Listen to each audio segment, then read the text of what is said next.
মিয়াক পিতা হবই। আমি মিয়াক চুমা খাম নেকি?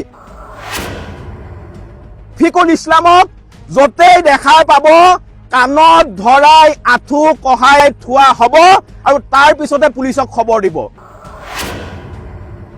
ঐতিহাসিক ৰংঘৰৰ বাকৰিত আমাৰ বৰঘৰত সোমাই কোনোবা মিয়াই অসমীয়াক চেলেঞ্জ কৰিব, ইমান সাহস তেওঁলোকৰ।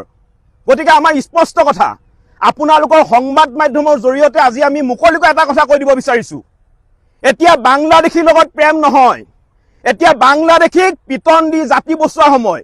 আৰু মিয়াক পিতা হ'ব, এইটো কথা স্পষ্ট, মিয়াক পিতা হ'বই।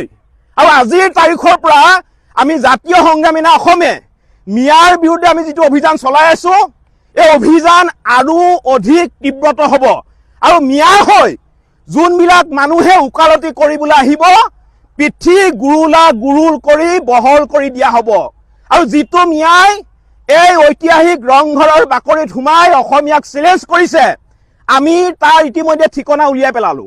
তাৰ ঠিকনা হৈছে বঙাইগাঁৱত। আমি জাতীয় সংগ্ৰামী না অসমৰ সকলো সৈনিকক আমি এটা কথা কৈছো যে এই ৰফিকুল ইছলামক যতেই দেখা পাব কাণত ধৰাই আঁঠু কহাই থোৱা হ'ব আৰু তাৰ পিছতে পুলিচক খবৰ দিব। মিয়াই অসমৰ জীয়ৰী বোৱাৰীক মুকলিকৈ ধৰ্ষণ কৰিম বুলি ভাবুকি দিব, অসমৰ বৰঘৰৰ ৰংঘৰত সোমাই অসমীয়াক চেলেঞ্জ দিব, তাৰপিছত আমি কি মিয়াক চুমা খাম নেকি? আমি মিয়াক চুমা খাম নেকি? স্পষ্ট কথা, মিয়াক পিতা হ'বই, মিয়াক পিতা হ'বই। আমি দেশৰ কাৰণে মাৰিবলৈ আৰু মৰিবলৈ কোনো কাৰণতে ভয় নকৰো। এইখন অসম হৈছে কেৱল মাত্ৰ অসমীয়াৰ, ইয়াত কেৱল মাত্ৰ অসমীয়া মানুহৰ প্ৰভুত্ব আধিপত্য থাকিব লাগিব। ইয়াত মিয়াৰ স্থান নাই। মিয়াই গৈ বাংলাদেশত দম্ভালি মাৰক, কিন্তু কোনো কাৰণতে মিয়াৰ দম্ভালি অসমত নচলিব, সেইটো কথা স্পষ্ট।